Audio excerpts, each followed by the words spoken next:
إيران كل خير. إيران بقرب كل خير.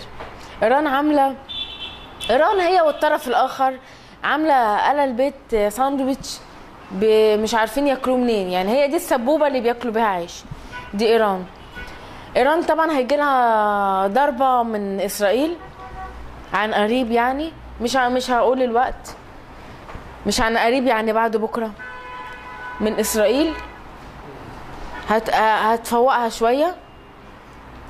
إيران هتحاول تضيق على الدول الخليجية عن طريق مضيق هرمز، هتحاول تضيقها عليهم. وهيبقى في الوقت دوت فلوس العرب مش هتنفع يشتروا بها حاجة، لأن مش هيبقى عندهم موارد يشتروها أو ياكلوها. يعني هتحصل مجاعة ومعاهم ملايين في دول خليجية. ما إيران هتنتقم بقى، فالدول اللي بتتعامل مع أمريكا، فإيران هتقفل. الدول الخليجية بتتعامل مع أمريكا، إيران هتقفل عليهم مضيق هرمز.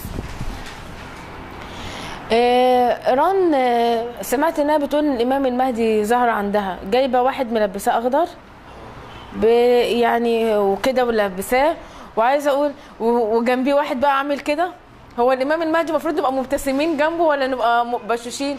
وجايبين واحد كمان من الحرس الثوري وملبسينه حاجة خضرة كده، بيقولوا إن هو الإمام المهدي اللي هي كفر، وطبعا عشان يضحكوا على الناس وبتدعي ذلك. يعني فإن شاء الله هي أول بلد هتبقى على خريطة الإمام هيتيح منها العمامات الكاذبة اللي فيه. وأصلا صاحب مصر هيعلمهم، يعني هيعلمهم إزاي يتعاملوا مع الناس.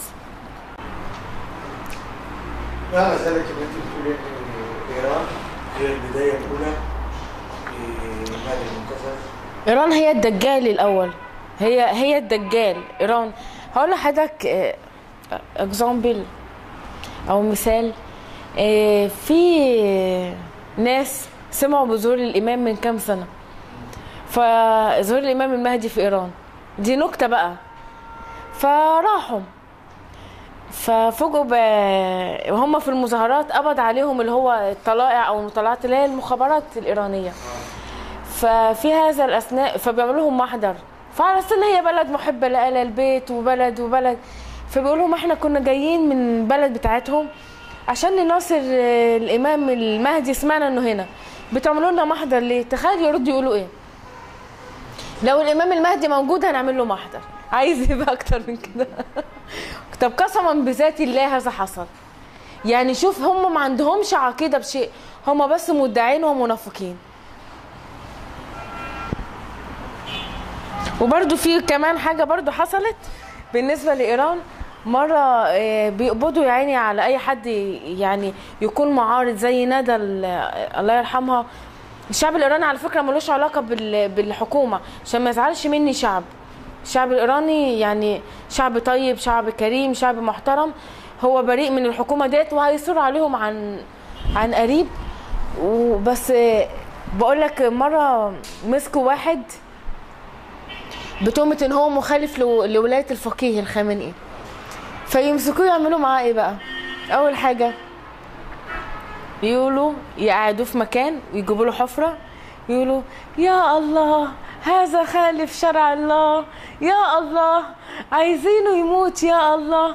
يقوم ايه بعدها بدقيقه يقوم ايه الله استجاب للدعوه، يقوموا باصين كده يقولوا مات خلاص، ربنا استجاب الدعوه. الراجل يقعد يبص كده يلاقي نفسه حي، ده كل ده والراجل صاحي.